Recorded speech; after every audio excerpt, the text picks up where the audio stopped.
Hi, Dr. Tom Ulrich here, and this is video 10 of my series of video commentaries on my handout for notes on systematic Bible study technique. In case you don't know what in the world's happening, maybe you just stumbled on this video.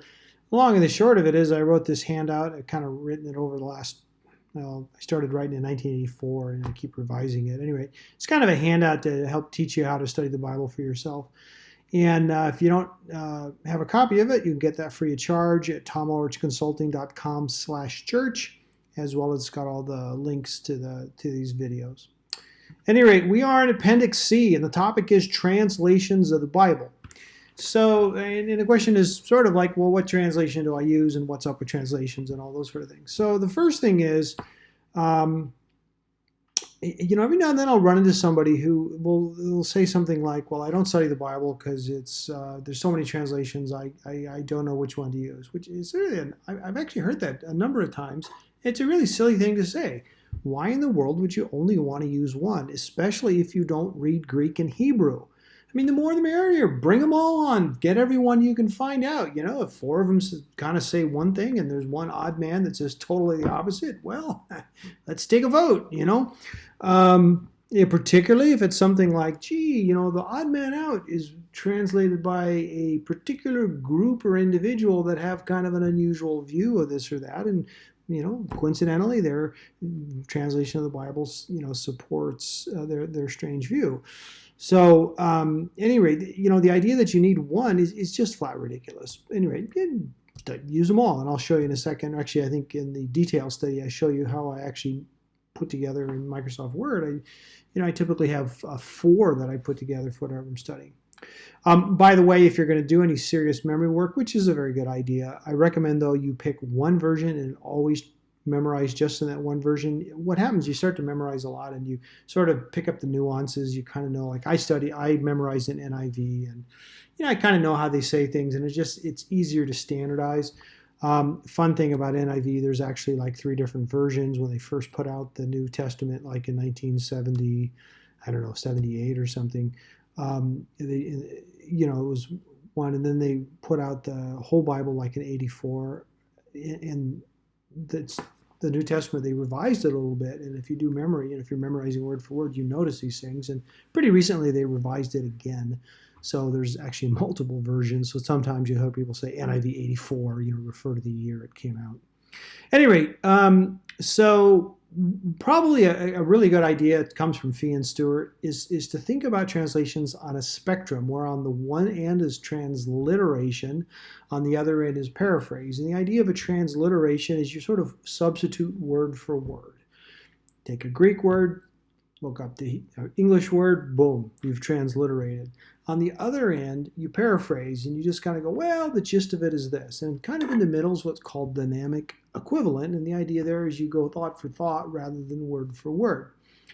And any rate, so this first spectrum I put together here, the one in the middle of the page, based on Fee and Stewart, I added a few other translations in there. And let me point out some things like King James, New American Standard. Those are kind of way over on the transliteration. Dynamic equivalent like NIV and New, Good News Bible. Those are more in the middle, and the paraphrases, the Living Bible and the Message and all that are kind of on the paraphrase end. Now, there's another picture down here I got from a website. I think it was like hcsb.org.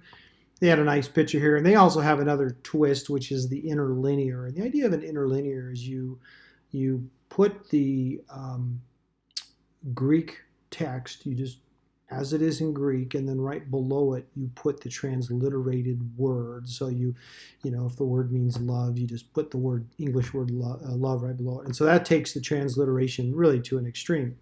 An important thing to note, like my language I took in high school was German, and in German, they have this funny habit of putting the verbs at the end. So you wouldn't say, do you want to go to the movies? You'd say, do you want to the movies go?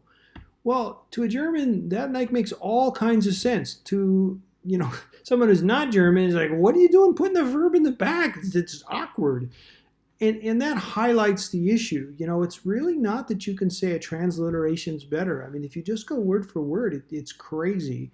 And then there's all kinds of things like, for instance, in English, when we use the word heart, we kind of mean the seat of the emotions. Well, in Greek and in Hebrew, both, the word translated heart usually means the seat of decision. So, um, they're very different concepts. So you'll see sometimes, like in Philippians, in King James, it'll be talking about, I love you with my bowels or something like that. So in Greek, when we want to express the idea, what we would say is heart, in Greek, you would say bowels. And so if you transliterate it as bowels, have you really done the best job communicating the idea? And I think the answer is probably not. I mean, it's a tough problem and it's hard to know where the balance is. So you think in terms of sort of where is it on the scale for the purpose of the studies we're doing. We don't use paraphrases. Those are sort of output of the study, and we want to use, transliterations and dynamic equivalence. Okay, so that was sheet 23 of Appendix C. And on sheet 24, what I've got here is a little diagram at the top, and I'm just trying to help you further get a handle on what this translation is. Typically what it is, so the New Testament was written in Greek, the Old Testament was mostly written in Hebrew, there's a little bit in Aramaic, the same alphabet. When I studied Hebrew, I'd come across an Aramaic verse, and I usually wouldn't even recognize it. I mean, it's the same alphabet, and the experts go like, no, that's totally Aramaic. I don't know, it looks the same to me. The point is, they're very similar. And any rate, so typically what a translation is you go to the original language and you do all the scholarly stuff and you translate. And paraphrase, a lot of times what it is, it'll be somebody who will looking at a English Standard Version, they'll say, oh, it's confusing. I think I'll kind of make it simpler, and they'll just sort of create. So like the Living Bible, Ken Taylor created that, and the story on that is he was actually wrote it for his kids, and he worked at a publisher, and somehow somebody found out, and it wasn't like he wrote it to publish it. He was doing it for his kids, and next thing you know, it's a best-selling paraphrase. And I'm not against paraphrases. They're wonderful. Use them in your quiet time and so on, but not for this kind of study. Okay, point D, look to see if the translation was done by a single person or a group. All humans have biases. That's just a fact. That's not necessarily bad. For instance, the Phillips and the Williams translations were both done by individuals, and they're pretty good. Phillips is just a very flowery version. A lot of times when people preach on Romans 12, they'll quote the Phillips. It says, do not let the world squeeze you into its mold. I mean, I've heard, lots of preachers do that. Williams was kind of fun because he made an emphasis to get the verb tenses right. And that's kind of a fun thing because in English we have 3 tenses, past, present, future. In Greek you have 6. And so, like right there, like, well, how can you have 6? Well, Greek's a different language, and now they're like, well, how do we translate that? Okay, so you start to get the idea that it's more than just substituting words. There's some tough decisions. So anyway, Williams is fun because he said he's going to prioritize getting the verb tenses right, kind of letting other things suffer. Anyway, so they do have agendas. If the translation was done by a group, look for affiliations. In my mind, the ideal arrangement is to have a bunch of translators who hold different views, so they kind of keep the other guy from slipping one through. You get a Methodist and a Baptist and Episcopal and whatever. You get the whole different views, and they keep each other honest. The Watchtower Bible, that's published by the Jehovah's Witnesses, and it's all one view. And coincidentally, it's got some translations that are different than all of the other translations. And what a coincidence. It supports their unique views. Like, oh gosh, what a coincidence. Yeah, not so much. Anyway, as I do mention in one of the other appendices, you should get a King James because a lot of the study tools are key to it. And you can use it to determine the number for second person pronouns. So like, in Texas, they go you or y'all. In the King James, the T words, thee, thine, thy, those are singular. The Y words, you, ye, and so on are plural. The common misperception is that the T words refer to God and the Y words refer to man. That's not how the King James was written. That is how the New American Standard was written. So this whole, you look for the U or the T words to know if it's plural or singular. That works with the King. It doesn't work with New American. At any rate, there's a lot of great translations. Here's some I recommend. J.B. Phillips, I mentioned that sort of vivid word pictures. C.B. Williams, that's the verb tense one. Note, there are two Williams translations. And the funny thing is, they're both Charles. So Charles N., Charles B. Amplified Bible, that's kind of a fun one. Barclay New Testament, New Berkeley New Testament. I think the New Berkeley New Testament, I think that has the distinction of being the only New Testament translation where 100% of the translators were evangelicals. I'm not sure if that's a good thing or a bad thing, because again, as evangelicals, we still have biases, and so the fact that it's all evangelicals, maybe they're slipping something through. But it is a fun fact. We used to really like that. Of course, the King, Revised, New King. You will encounter people who put the King in like a special category, and they'll say, well, that's like the authorized version, and that's the one God preserved, and so on. I don't want to get into that conversation. I kind of leave it at, King James is translated in 1611, and that form of English is different than the one I speak, and I just don't want to go there. At any rate, some other ones there I have listed. You do want to look for the credentials of the translators. One of the ways the Jehovah's Witnesses get themselves in trouble is they don't have true experts, and there's a couple other translations in Southern California by groups that are, let's just say, controversial. They were translated by people who don't have doctorates in the appropriate biblical languages. They went and took a couple courses in Greek and Hebrew, and all of a sudden they're publishing a translation of the Bible, and they're saying that theirs is the only one. And, if the Word of God is objective reality, then, this business about not carefully translating really is problematic. I mean, if the original language is where the inspiration is, we need to do everything we can to understand what that original language was. Okay, there's a couple versions I'm really excited about because they weren't created with profit motivations. I mean, you would love to think that people who translate the Bible for, they're just ministry and big-hearted and all these things. I mean, the people who publish NIV are ruthless in terms of enforcing copyrights. And I remember one time I wanted to go on a mission trip to Prague, and I wanted to bring a bunch of Bibles, and I learned that where I buy my Bibles from, the license with the International Bible Society that publishes NIV was such that they can't sell Bibles if to anyone if they know the person's taken them out of the country. Wow. Okay, that's what I got to say about that.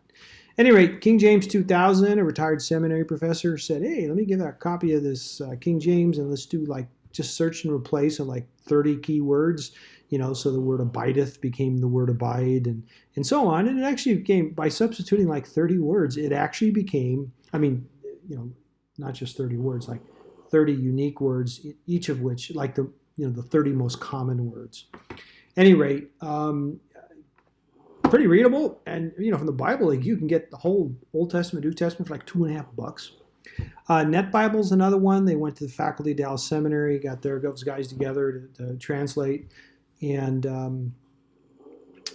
actually that would be another example of people who are all evangelical Christians. Okay, well, forget that thing I said about Berkeley. Back in the day, that was true. I think it's no longer true.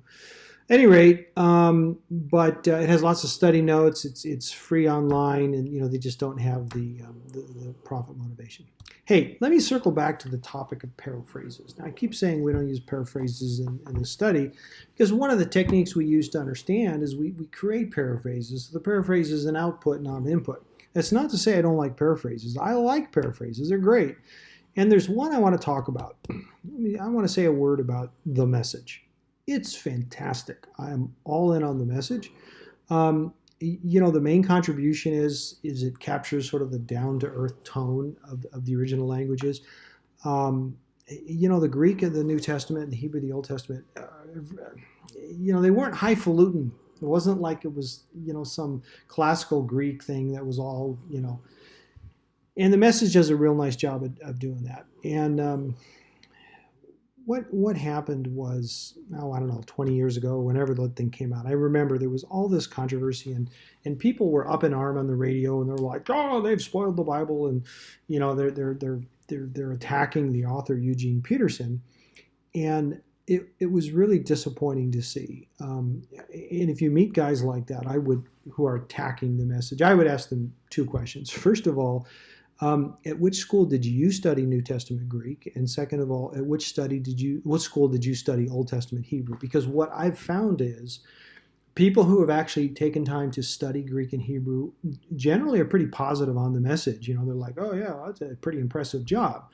It's the people, and there's a lot of them on the radio who, in many cases, not only do they not have seminary education or language education, it's shocking the degree to which a lot of them don't have college education. They're sort of barely out of high school and barely high school educated, and they're setting themselves up as these authorities, and they have absolutely no credentials. And it's, by and large, when you see someone ripping on the message, you can bet they don't have credentials. Like they're talking about something they have no business talking about. Now, the other thing is, Eugene Peterson, the guy who did the message, he's one of these guys who spent 50 years as a pastor and a seminary professor.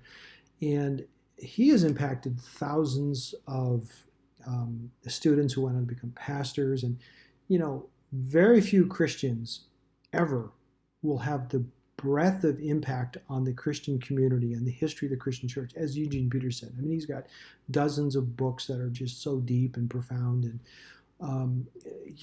he is a good guy, and it is absolutely disgraceful, I think, the way people were ripping on uneducated people who just making stuff up and ripping on this guy. And Peterson is one of the good guys, and he deserves our admiration. He deserves our respect, and I would encourage you to have no part in these people who bash on the message. It's a fine paraphrase, and Eugene Peterson is just a wonderful Christian man who's spent his life in ministry and doesn't deserve that nonsense. At any rate, that's all I got to say about that. Thank you for listening.